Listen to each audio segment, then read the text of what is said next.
It's like a loop machine. All around town, people trying to get down.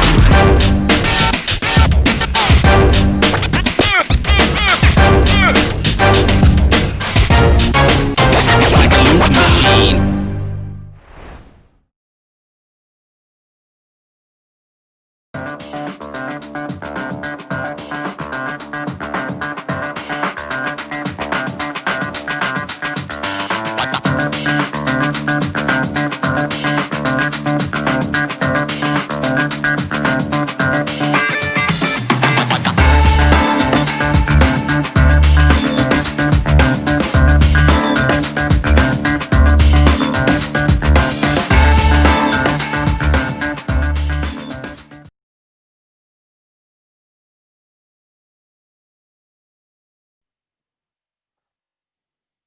Welcome to another BCSN conversation.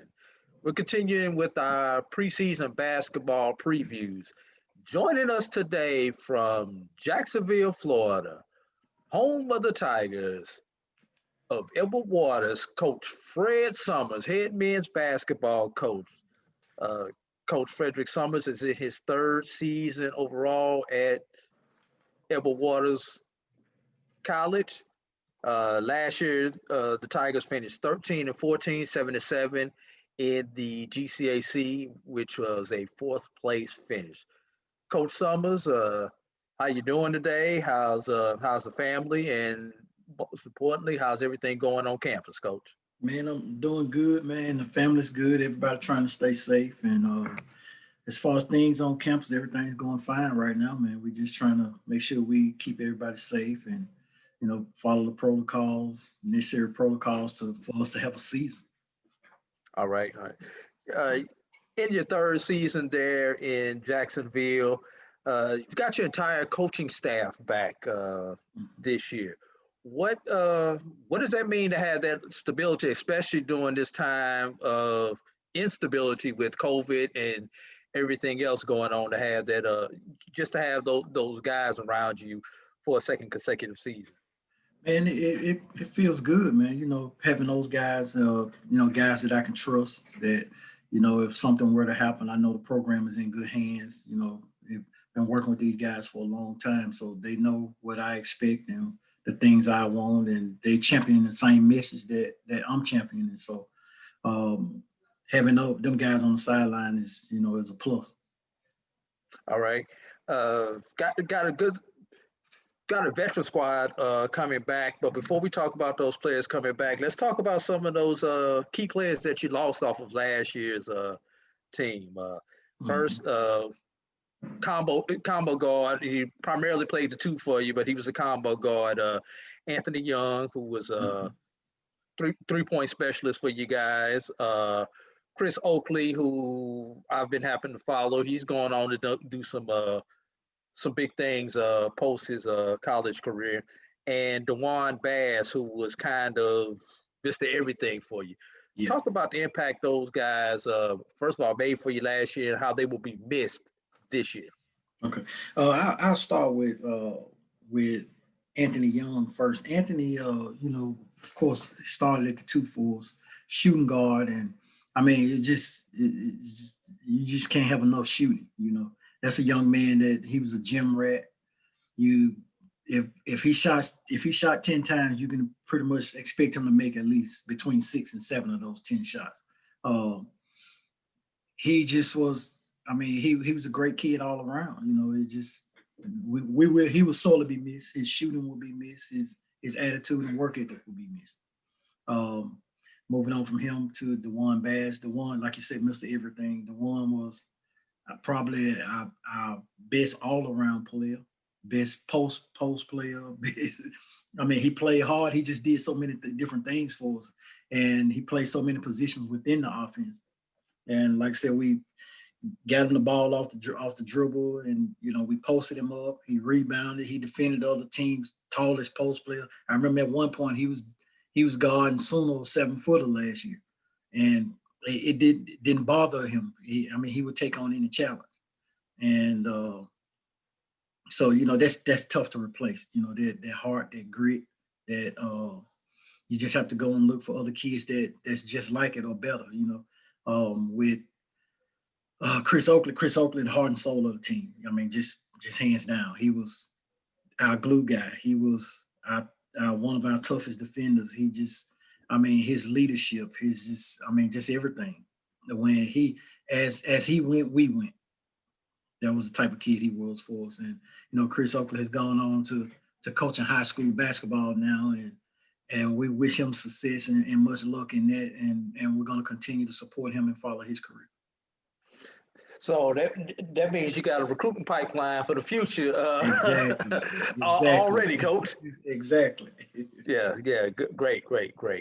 Now let's fast forward to this year. Start with the key players that are coming back for you from last year, and I'm gonna save one of them for you. Chandler, FOINTNO, and Maurice Johnson. Okay. And Maurice was, even though he only played half the season, and I don't even know if it was really half the season, he made such a big impact. 16.3 points, 8.2 rebounds, 2.5 assists, shot over 40% from the three. And I was looking through his stats before I got on this interview with you. For somebody who played half the season and was still in the top 10 in the conference in double-doubles, and 8th overall in blocks, not blocks per game, total blocks. That's a tremendous story. I mean, he was. Of course, you know, you covered our games last year. Maurice was the difference maker, and I solely believe that had we had him from the beginning of the year, 13 and 14 wouldn't even been an issue. 7-7 in conference play wouldn't have been, you know, things would have been a lot different. But when we got him, it took him some time to get going, and you know, but he was definitely our top scorer, top rebounder, our top shot blocker. He was Mr. Everything for us, alongside of, you know, DeJuan Bass. We looking forward to having him back this year and doing those things, you know what I'm saying, the entire year now, and just seeing where his success leads. Chandler FOINTNO. Chandler was really good for us early on last year. He suffered a couple concussions, so he missed a lot of games last year due to, you know, his health. So hopefully he's, you know, stays injury free this year and can give us what we know he's capable of giving us. And we definitely can't forget about the little general. And that was the one I was gonna save. Robert Thomas, 4th in the NAIA in assist to turnover ratio, 5th in the NAIA in assists per game, and he is the engine that commands the car down there in Jacksonville. When he's on the floor, and he plays a lot of minutes, but when he's on the floor, the team tends to go the direction that you want it to go. Exactly. When he's off the floor, let's flip the coin and see which way we're gonna go. You know, right. He's the point guard, and he's the catalyst for the team. Talk about the senior Robert Thomas. Leadership.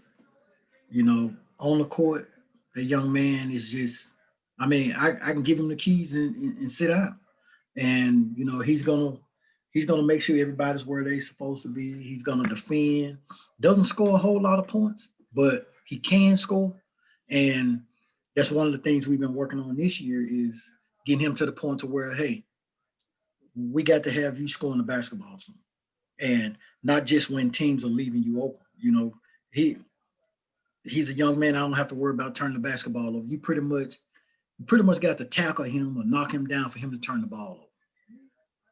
And he's going to get the ball to the guys who need it, when they need it, however many times they need it. And I can't say enough about that young man. I wish I could keep him for another 4 years.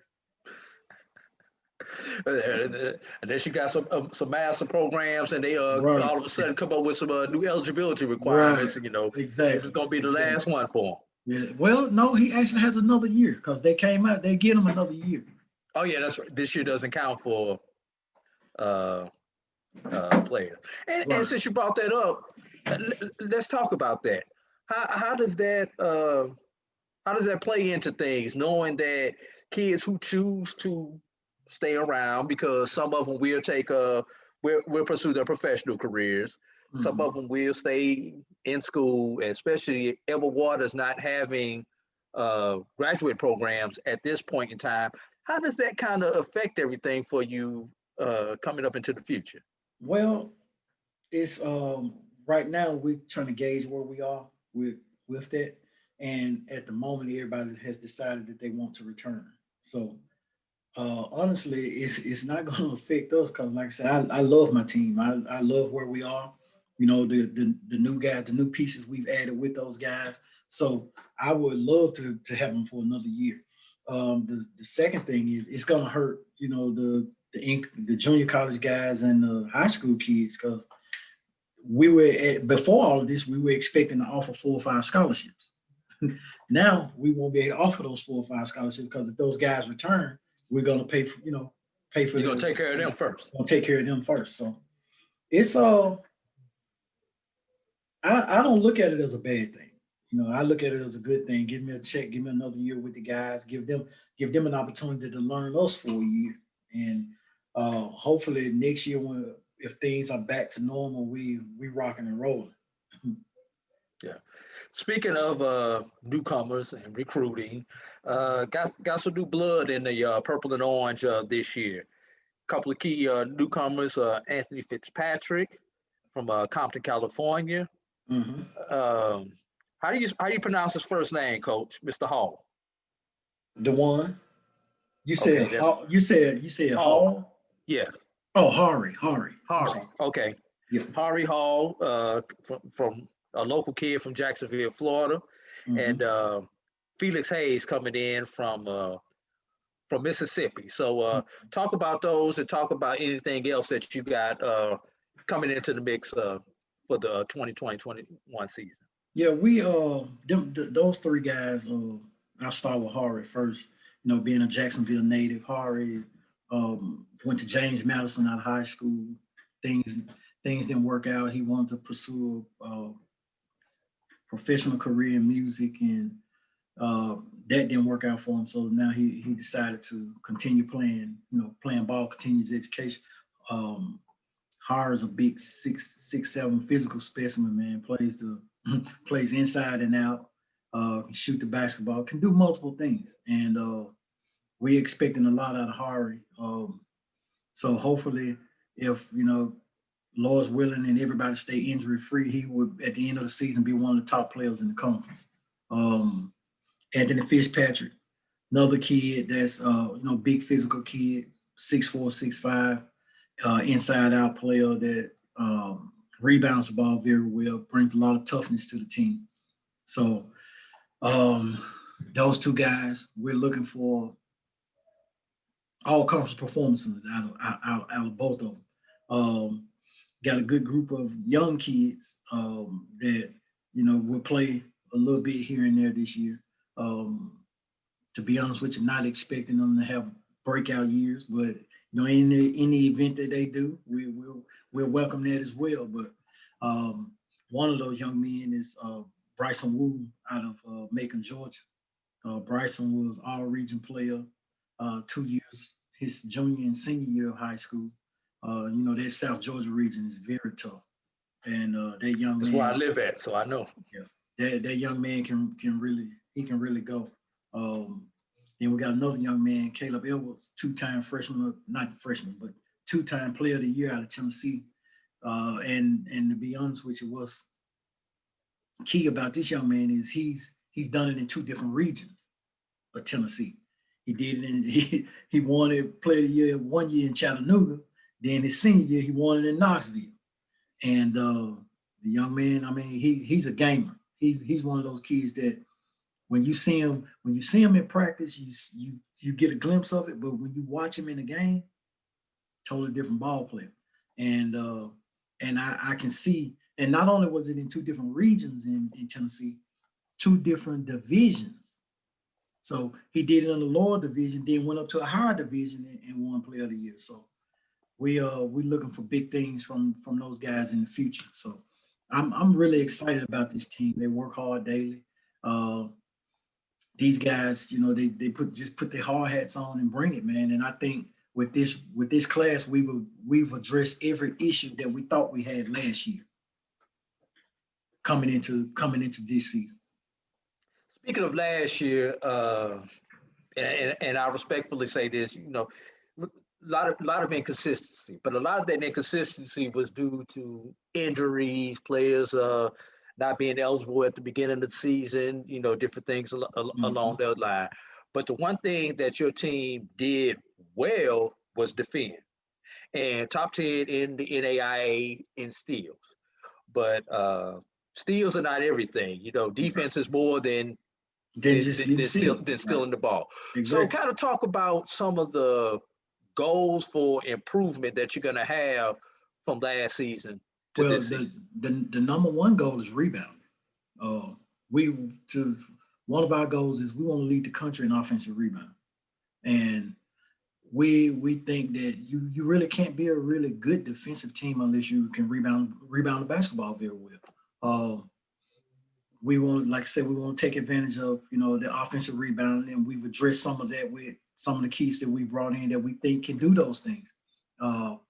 Especially last year, we were outmatched a lot size-wise. You know, we lost a couple of bigs in the beginning of the season, so that hurt us down the stretch. But we would never make any excuses. We just gonna go into war with what we got, and the outcome is the outcome. And like you said, you know, there were a lot of those inconsistencies because of, you know, you got players injured, you don't have this or you don't have that. But like I said, you know, it ain't about making excuses about it at the end of the day. It's about just putting your hard hat on and getting to work and, you know, going and trying to win a ball game.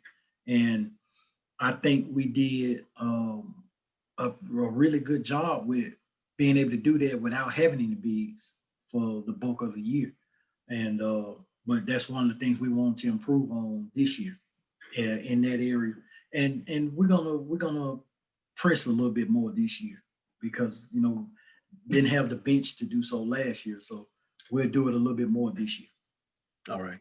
Now, one thing, as of right now, as of mid-November, the GCAC tournament is scheduled to be held in Jacksonville, Florida. Correct. This upcoming season. Correct. Last time the tournament was held in Jacksonville, Florida, you guys made it to the championship game and came within an eyelash of actually winning the tournament. Yep. Talk about the tournament returning to your court, your rims, you know, your beds. Talk about how significant that will be for you, and also give me your thoughts about the new NAIA tournament format with everybody being in one division now coming up for this year. Okay. I'm gonna address the tournament coming to Jacksonville. I'm excited about it coming back to Jacksonville. I'm not a big proponent of, you know, I get to sleep in my bed or play on my court, because guess what? At the end of the day, you got to play the game, and the hardest team that week is going to win the tournament, hands down, no matter who it is. Now, would I like to play it at home? Yes, I'm excited about playing it at home, but for me, I don't care where we play it at. It's you got to be ready for those 3 or 4 days to get it in and get it done. I know the city is excited, the student body is excited, the president, everybody's excited about having it back in Jacksonville. That first year, yeah, we were, you know, a rock throw away from winning it. You know, Tougaloo had the better team that week. And, you know, it showed in the championship game. We weren't deep enough to, you know, to hold them off. And, you know, they came out and won. Now, you know, on the flip side of that, we want to contend for championships every year. That's our goal, hands down, is to compete for championships every year. And whether it's in Jacksonville, Florida, or in New Orleans, you know, Louisiana, or Holly Springs, Mississippi, wherever the case may be, we just have to be prepared and ready to go for those, you know, 3 or 4 days. All right. And tell me what you think about the new NAIA format going to everybody being in one division now instead of Division One and Division Two. I thought, and me only being in NAIA for the last 4 or 5 years, I thought that it was wrong to change the format. But like I said, I wasn't a part of why they were making the change prior to all of this, and the reasoning behind it. But because now it just looks like the NCAA Division II format, so there's no significant difference between NAIA and Division II now with the formats. And I say that to say this. Okay, we know what the format is with NCAA Division I. That format is totally different from NCAA Division II. Which is different from Division III. Which is different from Division III. So NAIA, from everybody that I've talked to, from the things that I've researched, that 32-team format going to the national tournament was the best it could be from everybody's concern. So I'm kind of not sold on it because, like I say, it just reminds me of the NCAA Division II format that I coached in for 11 years. So it is what it is, but whatever the format is, if you win it in Jacksonville, you're gonna go to your regional, and then you're gonna look to go make it to Kansas City. Yep. All right, Coach. We're gonna get you out of here on these last couple of questions. Anything that I did not ask you that you want to get out? You got to tell your fans something, your alumni, anything that you want to get off your chest right now. The floor is yours. No, I just just hoping everybody mask up and do the things we need to do to get to get back to normal and get back to some sense of normalcy, and that everybody's families are safe, and let's keep each other in our prayers and do those things so we can get back to doing what we love to do. All right, Coach. Last question. How do people follow Edward Waters men's basketball? Via social media, via the internet, number one. Number two, where do we send a check if we want to support Edward Waters men's basketball? And then number three, if somebody's got a 6'11" out there for you, or a 7'1", or whatever it is that size, how do they reach you? They can reach me. They can email me at menbasketball@ewc.edu.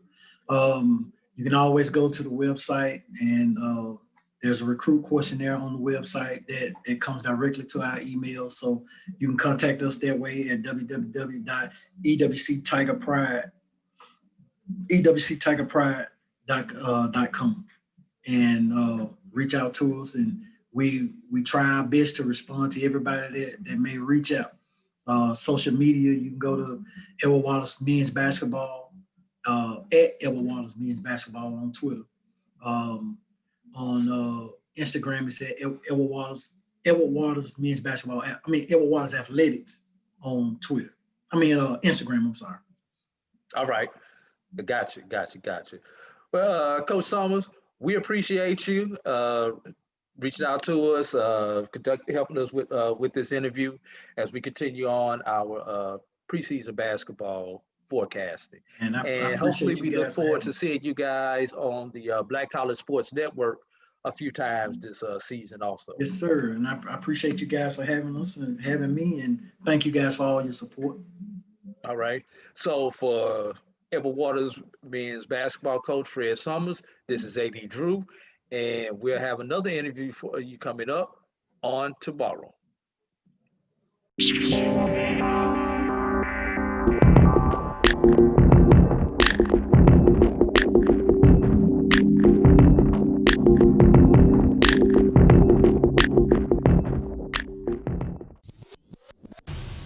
Follow the Black College Sports Network on social media at MyBCSN1, the number 1, on Facebook, Instagram, and Twitter at MyBCSN1. Support the Black College Sports Network so we can continue to provide you coverage. Go to myjbn.com/support and be a part of the Black College Sports Network.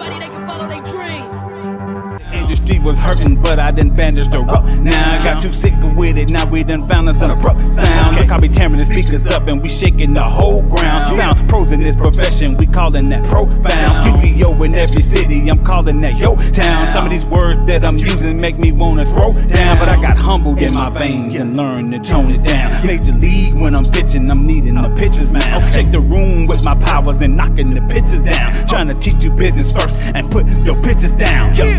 Major.